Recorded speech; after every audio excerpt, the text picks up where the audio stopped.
kita dimudahkan Allah Subhanahu wa taala untuk menghadiri majelis yang mulia ini, majelis yang insya Allah kita isi dengan saling mempelajari Al-Quran dan juga saling mendengarkan nasihat.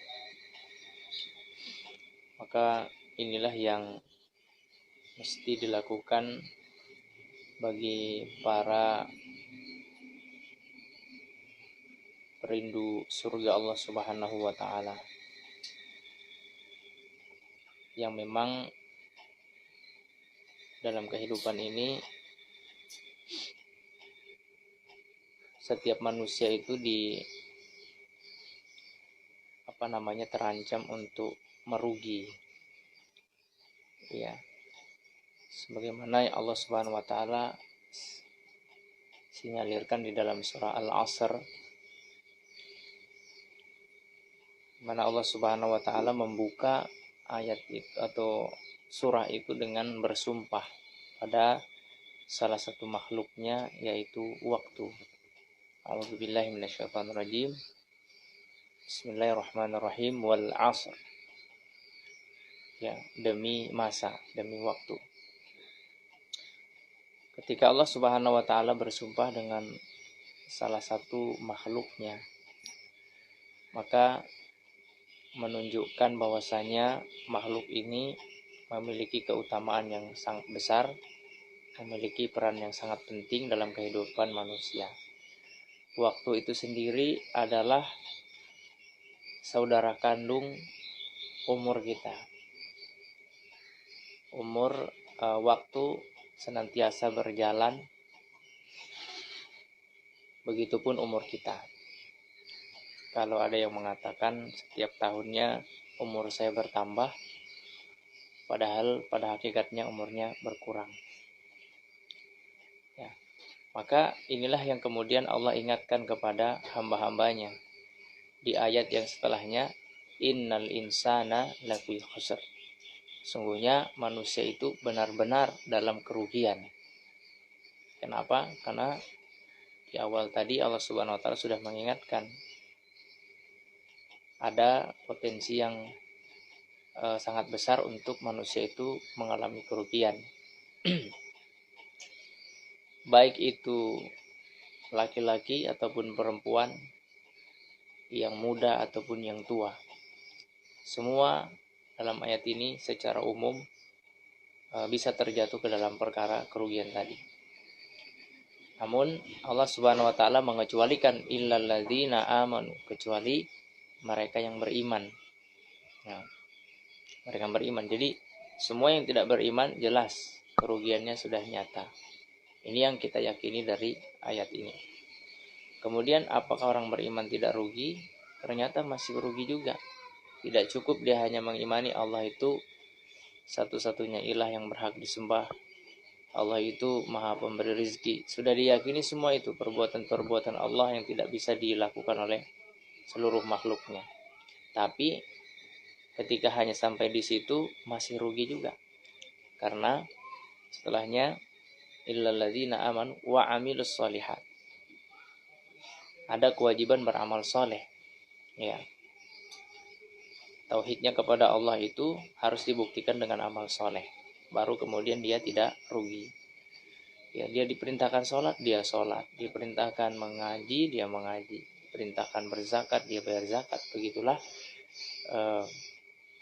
ciri orang-orang yang beriman yang taat kepada Allah Subhanahu wa taala. Kemudian, apakah orang yang beramal soleh tidak akan terjatuh ke dalam perkara kerugian?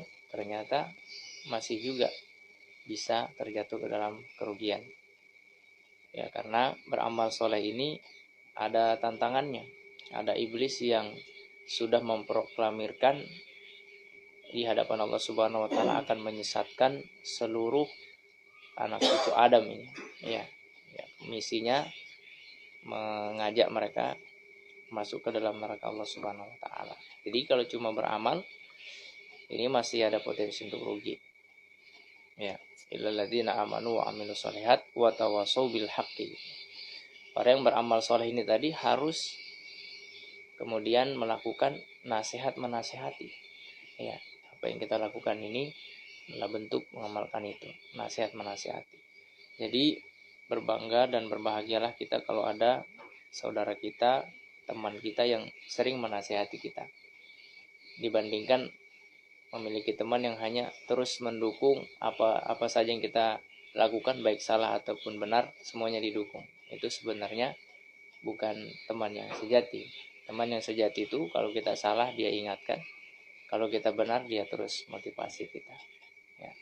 Nah, sampai di sini pun juga masih ada potensi untuk rugi, karena dalam melakukan ketaatan ini, kata Rasulullah, ada masa jenuhnya, ada masa bosannya, ada masa lemahnya.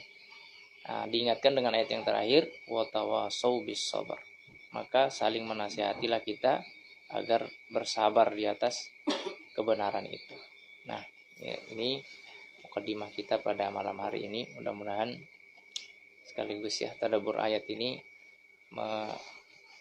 menyemangati kita untuk tidak menyia-nyiakan usia kita yang singkat ini, hidup di dunia ini, walaupun tidak juga harus membuat kita meninggalkan semua yang mubah ya, seperti itu ya. Nanti setelah ini karena ingat mati terus ya, akhirnya di masjid terus ya, nggak kerja. Nah, ini salah juga. Ini sebenarnya mengingatkan kita supaya bagaimana umur kita ini kita bagi-bagi terus untuk melakukan berbagai kebaikan. Kita bersyukur kepada Allah, mudah-mudahan terus menjaga kemampuan kita untuk memiliki bacaan Al-Quran yang lebih baik ke depan, insyaallah.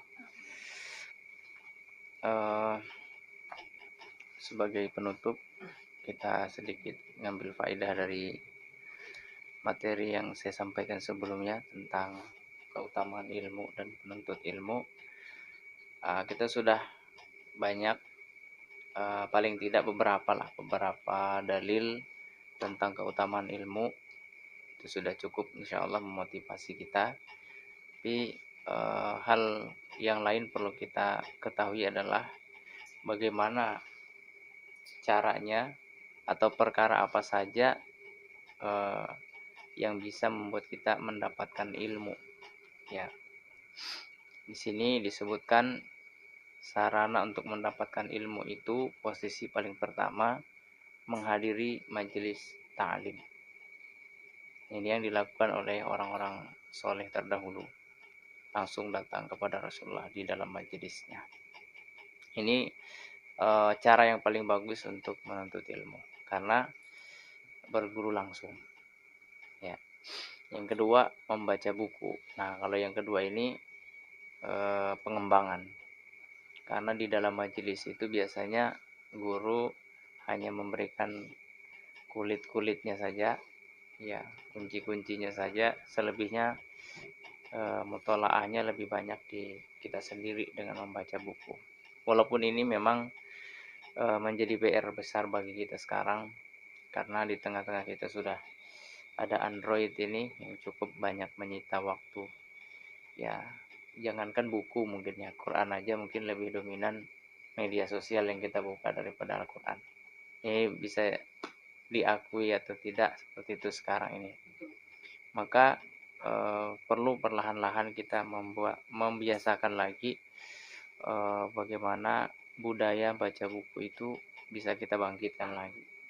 Dan kita tidak boleh berpikir, wah itu cuma anak sekolah yang punya kebiasaan seperti itu. Kita yang sudah kerja ini ya kayaknya sudah tidak lagi. Tidak, ternyata proses membaca buku itu pun sampai, saya ingat biografinya Imam Muslim, itu ada satu pertanyaan kalau saya tidak salah itu yang beliau tidak bisa jawab seketika.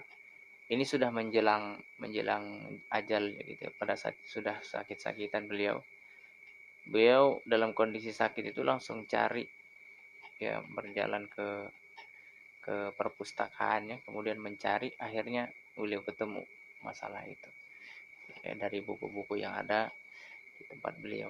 Ini semangat para ulama. Kalau kita baca, ya, semangat para ulama itu luar biasa dalam membaca. dalam membaca buku. Makanya di generasi-generasi awal itu justru orang-orang dari luar timur, orang-orang barat yang berguru kepada orang-orang Islam. Ya, penemu-penemu sebenarnya itu banyak dilakukan oleh orang-orang Islam, diantaranya karena kuatnya membaca buku ini. Ada buku yang baru terbit, cukup sudah lama ya, Gila Baca ala Ulama. Ya, itu menggambarkan tentang betapa luar biasanya para ulama itu membaca buku. Kemudian yang ketiga, mendengarkan rekaman ceramah. Kalau di zaman kita sekarang kan sudah ada Android begini. Jadi kalau menghadiri taklim, makanya kalau lihat orang ada yang rekam, itu mungkin ini maksudnya nanti di rumah dia dengarkan lagi. Kalau dia tetap mencatat, tapi ada rekaman yang dia jadikan pegangan juga. Jadi pada saat membuka catatan ada yang kurang bisa dilengkapi. Ini kelebihan di zaman sekarang ini. Dan yang terakhir, bertanya kepada para ulama. Ya, ini kan setelah kita membaca tadi pasti ada hal-hal yang kita bingung, ada hal-hal yang kita tidak bisa langsung memahami, maka ayat menunjukkan kepada kita fas'alu ahla dzikri in kuntum la ta'lamun.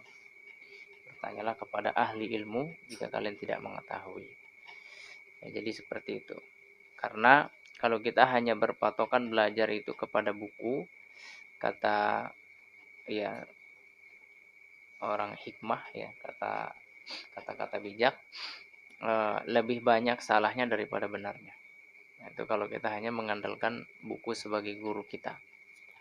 Ya, jadi tidak bisa lepas rahasia mendapatkan ilmu yang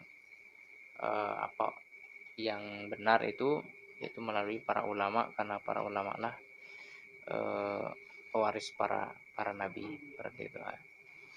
Ya mungkin ini sedikit faedah yang bisa kita dengarkan bersama-sama. Mudah-mudahan ini bisa menjadi penyemangat bagi kita untuk menerapkannya. Dan ini insya Allah bagian daripada proses itu. Sekarang kita masih proses berinteraksi belajar Al-Quran dari dasar. Bisa jadi nanti kalau kita terus istiqomah, kita akan belajar ilmu agama yang lain insyaallah taala. Baik, ini saja, mudah-mudahan bermanfaat, dan salah hilaf saya mohon maaf. Jazakumullahu khairan ala hudurikum jami'an. Kita cukupkan dengan doa kafaratul majlis. Subhanakallah bihamdik, asyhadu an la ilaha illa anta, astaghfiruka wa atubu ilaik. Assalamualaikum warahmatullahi wabarakatuh. Waalaikumsalam warahmatullahi wabarakatuh.